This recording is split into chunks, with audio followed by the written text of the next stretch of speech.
Encounter is brought to you by the Broome County Council of Churches, where we connect compassion with needs as we inspire growth with dignity.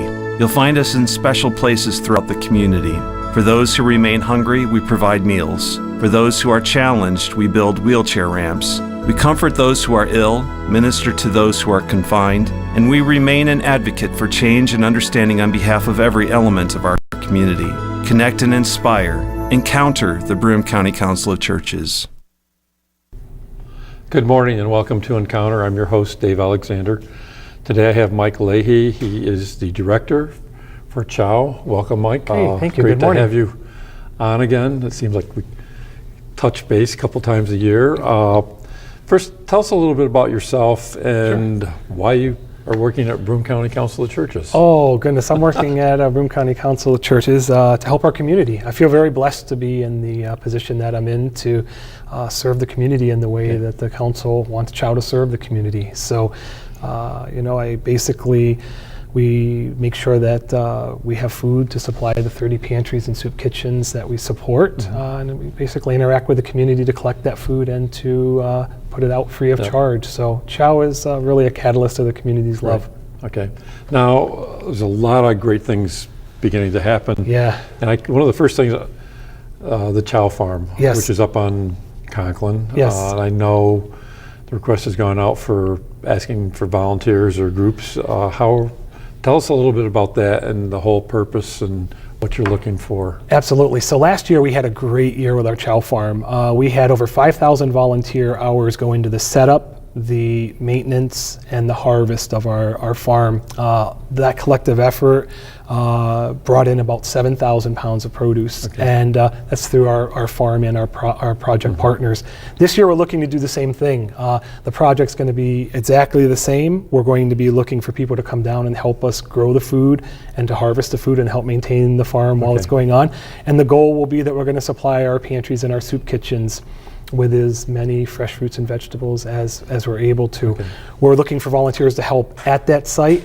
Also, if people have the ability, if they have a garden and they want to donate fresh produce, we would love to be part of that project. If you find you have too many cucumbers or tomatoes at the end of the year, consider donating them. It's one of the things that the clients that we serve, it's one of the most difficult things for them to obtain because of the cost that's associated. So it's another way that we're really trying to provide better food for the people that we're serving in the community.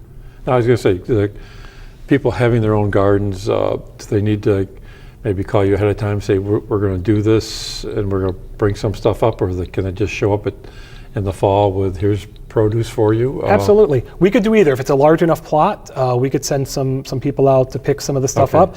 If it's a smaller amount, our warehouse is open Monday through Friday, 8 to 4. Just stop by and you could donate it. And really, probably by the next day, it'll be in a kitchen or one of the pantries. So it's just a really great way, to kind of take something that you've worked all season on and just kind of share some of that with people who are less fortunate in our community. Now, I know Community Garden in the south side of Binghamton, correct? Absolutely. Now, tell us a little bit about, that's a new endeavor. Absolutely. So basically, CHOW is beginning to enter a phase where we really want to start working with people in different ways. Instead of just having people be recipients of food, we're also trying to work side by side with them. And the Southside Community Garden is one of our first entries into that work. What we're going to do is we're going to set up grow boxes. Lowe's donated a whole bunch of lumber, and we're going to set up boxes in the back behind our garage. And we're going to invite people in the community that live in poverty to come and to manage these boxes. So we'll provide everything for them. And we're looking for people to come and learn how to grow food. And what they're going to do is they're going to be able to take some of that food home. We're asking for them to donate a little bit of that so that we can share some of it with our pantries and our kitchens that feed so many people in the community. Okay, that's, and I know right now there are other churches in the Broome County area that have community gardens that also, like our church, we have 16 box gardens that we grow the fresh vegetables for our community dinner, which is on Monday nights, and that's, provides cucumbers, tomatoes, butternut squash, peppers. I kind of felt, it always seemed like my particular Monday, I was able to do stuffed peppers, and I had enough peppers that I could prepare for 60 people each time. And the people just love knowing that it's something you've grown yourself at, say at your church or wherever, and you're serving it to them, plus actually being able to say, okay, here's produce you can take home with you. So I guess any church out there that has gardens, that's something to consider donating to one of the community dinners. Seems there is one all the time. So absolutely, and if you don't know how to do that, we'd be happy to be that catalyst to make that happen. If you want to connect with the individual meal sites, it's great. But if you don't know how to make that happen, and you're sitting there with those 60 or 80 peppers at the end of the season, call us, because we could find a great home for them. And the health benefits. I mean, we really are looking at how do we as an agency start to put out healthier food for people. One of the things that happened, especially with the Chow Farm, when we first were beginning it, there was a stigma there that people really wouldn't want fresh fruits and vegetables, that they want boxed macaroni and cheeses and this and that. And that is a portion of some people's diet, but we had no problem getting rid of any of the fresh fruits the fresh foods that we grew. And one of the best parts last season, actually, we were at a street carnival on the north side of Binghamton, and a lot of young people had no idea they could eat fresh corn on the cob, like right off the cob. And they're walking around like it's ice cream, and literally they have it peeled down and they're eating this sweet corn. So it really is a great opportunity to take some of your hard work and really just to kind of give some of it to the community and people who have less. So we're very excited about the project on the south side. It's really a catalyst to the way we want to start to begin working with people in the community. Okay, you're involving the people. Yep.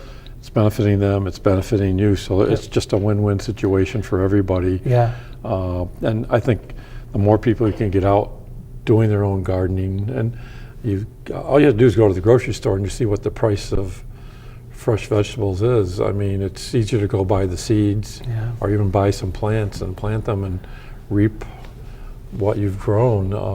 What a way to serve our community, not only a faith type way, but environmental and everything. It's just a great way to do it. So locally grown is always best, and when it's with someone's hands that really tended it all summer and made sure it was like cared for it, and it's just a wonderful way to pass on. Just something that you've spent a lot of time on. And just so many people in our community. We were just looking at our statistics the other day, and we were talking with the United Way, and it looks like so far this year, the requests for emergency food assistance in our community, our requests are up about 40% over last year. So the need is growing, and it's just not the historical poverty that this community has experienced. We have a lot of people who have always worked their whole life and suddenly are without a job. So we're serving people who used to be donors, and they're now recipients of CHOW. So it just is a wonderful way to kind of bring fresh foods into people's house, healthy foods. It gives people variety, and people really appreciate it on the other end. That like your hard work throughout the year, there's really a family or an individual that lacks food that will really appreciate that at the end of the growing season. Okay.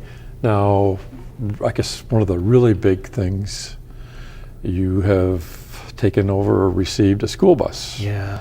Tell us a little bit. I mean, I know it was a regular school bus, so now you've got, is it BOCES that's renovating it? Absolutely. So we received an email, 6-7 months ago about a school bus that was available, and it was an older school bus. So I replied, I'm like, we would really be interested in at least learning about it. And just about 3 or 4 weeks earlier, we had been in the Child Hunger Task Force meeting, and we were basically talking about how in the summer, so many children in our community, they basically don't have access to the breakfast and lunch from school. I think it's less than 10% are getting these meals. And the thing that they lacked to make these meals possible was transportation. So this bus came up, and I'm like, well, this could really be something interesting. So we accepted the bus. BOCES has adopted the bus for us, and they're helping us renovate it. So the buses, we're painting it. We're going to kind of have a farm stand motif on the outside. And what we came up with is that we're going to do our first social enterprise. And what we're going to have is a mobile farm stand that goes from community to community. And we're going to sell fresh produce, milk, and eggs. And the small amount of money that we make is going to support providing meals for hungry kids in the summer. So We're still working out the schematics of what this is going to look like, but we're going to be focusing on the rural communities for the meal distribution, because some of our children that live in rural counties lack access to a pantry, to a kitchen, or a USDA summer lunch site. So you have kids out there literally that have nothing. You have families that already are struggling to keep up, even with the 2 meals that are provided. And when you suddenly have, even if you have 1 child, that's 14 extra meals you have to provide. So the beauty of this bus is we're going to be able to go around our community, both urban and rural. We're going to be able to fight food insecurity by selling produce at a low rate.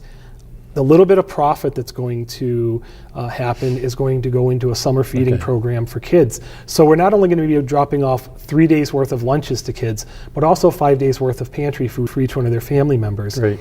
Now, we're talking about people who sometimes have to walk miles to get even to a pantry. So we're really going to try to bring that service to them. But the thing we're really, really excited about is that we're going to be changing the way that we interact with the people that we serve, from being recipients to being customers. Okay. And there's a huge dignity factor with that. You know, if I give you a gift, Dave, and you don't like it, you may humbly accept it. But if you're buying something from me and you don't like it, there's a different interaction there. Right. And that's really an interaction that we're excited about pursuing. You know, we want to help people, you know, gain access to fresh foods, and we want to help cater to communities. You know, some communities like dark greens, some may like these certain types of fruit. We want to make it kind of all that and bring it to them, so they don't have to jump on 3 buses and then go there. A lot of places in our county, they lack access to fresh and affordable foods. They are relying on corner stores. You know, in some communities there isn't even a store.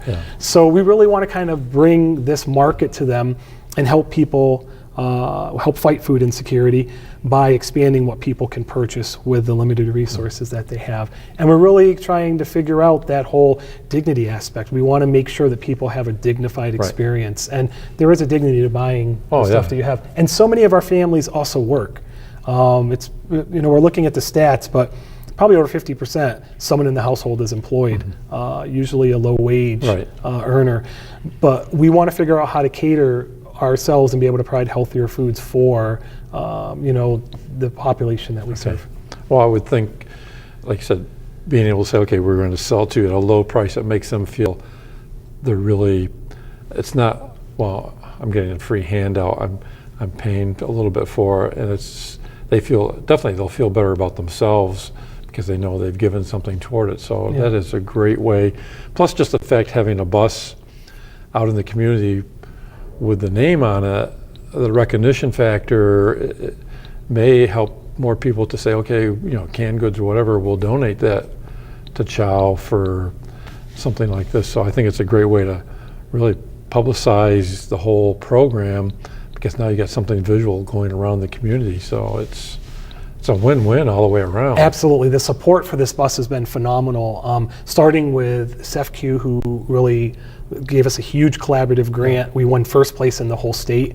The Binghamton Scholars Program has been helping us figure out how to make this bus effective in our community.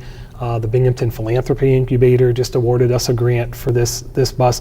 Jim's RV out in Nichols, we needed a refrigerator. We're like, how are we going to get this food to people safely?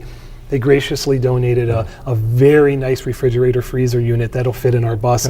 BOCES has adopted this bus and really has just, you know, their kids are up there painting it. I mean, how cool is that from our community for our community, you know, really ultimately from kids for other kids. It's this great thing. USDA lunch program through BOCES, they're going to help provide us with the lunch, make sure they're safe. We just have a lot of partners. The Child Hunger Task Force is looking at this, like, how do we take care of our kids? Ultimately, that's the goal of this social enterprise. It is great to go out and just distribute as many fresh foods as we can, but we have to take care of our kids. Remember, there's a 2-month break coming up here that a lot of families really struggle during that time. And we want to try to meet that need. We want to be thinking about that now. And that really always was a part of this bus from the inception. It's really part of the council's mission, is to make sure that we're doing the best we can, especially with our kids. Now, I kind of want to early, like say maybe late winter, whatever, if anybody went to the mall, you saw the canned construction thing. Absolutely. Now, Wegmans was a big sponsor, I'm assuming, of that, because every can I saw said Wegmans on it. But Yeah.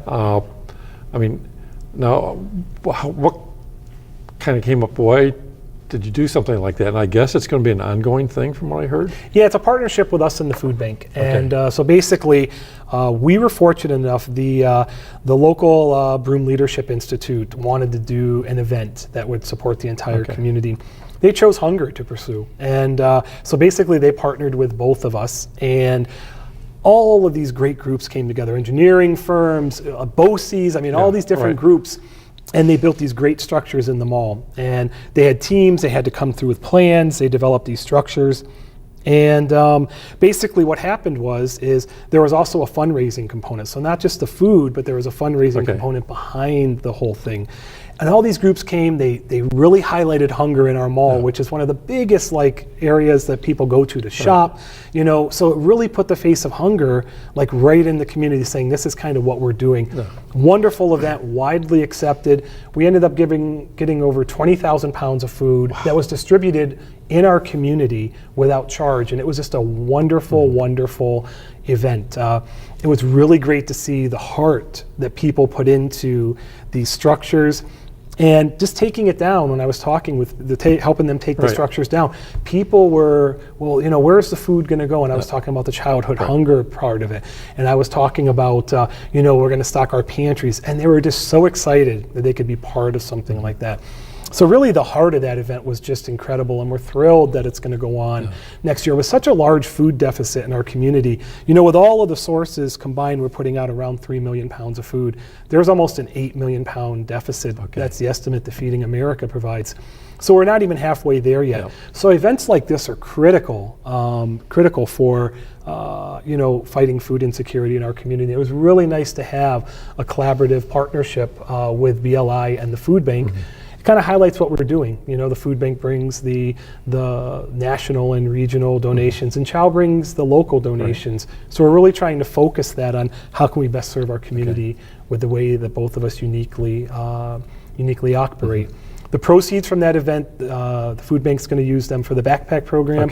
CHOW's going to use those proceeds to help support our community food bus. So a lot of the proceeds going for kids. Also, a good amount of the food that left the warehouse went to Main Endwell High School Pantry, Shenango Valley High School Pantry, and the food bank's backpack program. So a lot of that food did end up in the young people's hands. We also supported the program in Windsor, the Nightback program. And Lexi that was Green, a big article in the paper about that. What a great young lady. So we have this young person, I believe she's 12, and she's trying to fight childhood hunger in her community. And she's done all of these different events, a walk, I mean, all these different drives.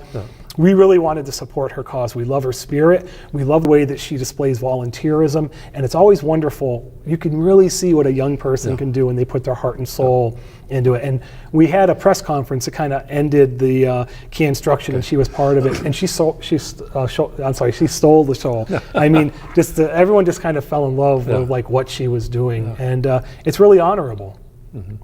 Now, talk about the backpack thing. That was one of her things, and I know you kind of talked a little bit about it in the article. Sure.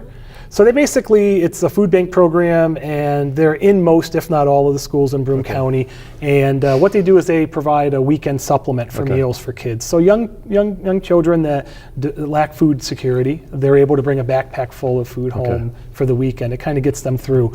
So many families in our community count on those 2 meals. The schools are a huge provider of food for those that are food insecure. I mean, when you're looking at some of the poverty numbers at our school districts. So when they lose those meals, even for 2 days, it really, families struggle. So as a group with us and the food bank and the Child Hunger Task Force, we really are looking, imagine what these 2 months are going to be like when kids are out. So, you know, just going back a little bit to that, you know, if you have an organization and you have the capacity to do a food drive to help us stock this bus, to help Catholic Charities on Main Street stock their pantry, even to stock your local neighborhood pantry, please consider doing it. 60 days is a very Right. long time when you're trying to figure out how to feed your family. We just want to make sure that we're thinking about this and publicizing this as much as possible, that these young people really need help over the summer. Now, I know living in the Maine Endell School District, they have the Yummy Meals program that is very active. Yeah. And I know, like you said, the other school districts are doing the same thing, but it takes a lot of food being generated to come into them to provide the need. Absolutely. And I kind of look at, the whole, I guess, the way our community has changed. It used to be we were an IBM town or EJ town, and we no longer have those type of people working. We seem to be getting lower income people that are living in Broome County now. Like you said, they need to have the food, and the children. I mean, it just amazes me at the community dinners, the number of children that come that, that might be, they get a meal at school, but that's their meal at nighttime. And it's sad when you realize that here's children 6 to 14 that you wonder on a weekend, what are they doing for a food? You just don't know. They're looking for pantries and meal sites. It's really critical. So the sad part of this job is you see a lot of that, a lot of the food insecurity. The really great part about the job is that I get to see the community's love and the response. We have a really great community. Our community cares about people. CHOW only exists. So much of the food that we distribute every year is donated to us through local individuals, through local food drives, through businesses that support Broome Bounty. So the love that this community has, really, CHOW is just a catalyst of it. And it's really one of those important things. So really think about, if you're at a business, you're at a company, you're with an organization, please consider hosting a food drive. Those non-perishables will really be put to good use over the summer. Okay. Now, just kind of, we'll like to just touch on the fact that for people, there is a free community dinner every night of the week for people and throughout Broome County. And you have a list up there that's available. I think United Way through their First Call for Help can provide that. So there is places where people can go, at least in the evenings. And I guess I know in Endicott, you have First Endicott that does a lunch program, and I think they do a Saturday program. So there are places for people to go, but if you don't know, you can call the Council of Churches and get the information, or even stop into a lot of the local churches. Usually they have the information too, but I think it's important people realize there's a lot of these organizations and churches out there that are doing this. I think we're very fortunate when you see the number of churches providing the community dinner, the hours, and I know that now you're tracking the volunteer hours per dinner, which is a great thing when you start seeing the number of hours go into supporting and feeding our community. It's amazing. And I look at, I know we track, we were tracking before you started the whole thing where we break down the children. I think it's great. You're knowing how many children you serve, the elderly, the families, plus the total amount. What a way to know you're serving so many people. It shows that there's such a need. I forget what the total number of meals we served last year at our church, and the other churches are doing the same, and some are doing more. And especially if you have a fifth Monday, and you're doing Monday night dinner or that fifth week, it's like overwhelming because these people are coming in, they have no money, and it's like, okay, do we buy food, pay the electric bill, or what? It's a hard decision for these people to know what they're going to do. So without what you're doing, these people would definitely be hungry. So it's a beautiful partnership. I continuously say it that out in the community, programs like yours and our pantries, you work at a meal site, and our pantries are the strength of CHOW and the emergency food assistance system in the whole, whether it's a food bank system, a Catholic Charities, a Salvation Army.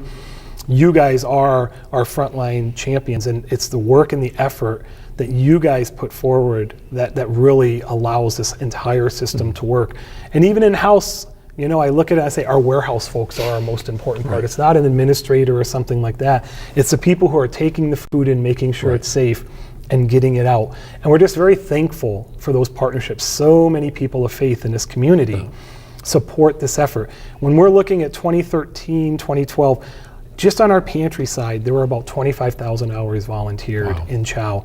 When we're going to start adding the meal sites, we're thinking we're probably going to be up to 50,000 hours. That's not including the individual monies that you guys spend out of your congregational funds to feed people, the all the other expenses, the sites that you use, the electric you use. I mean, when you're looking at it, it's a huge investment in taking care of our community, and we could not do it without our meal sites and our pantries, our partners, and the community on the other end supplying what they can to help those services provide.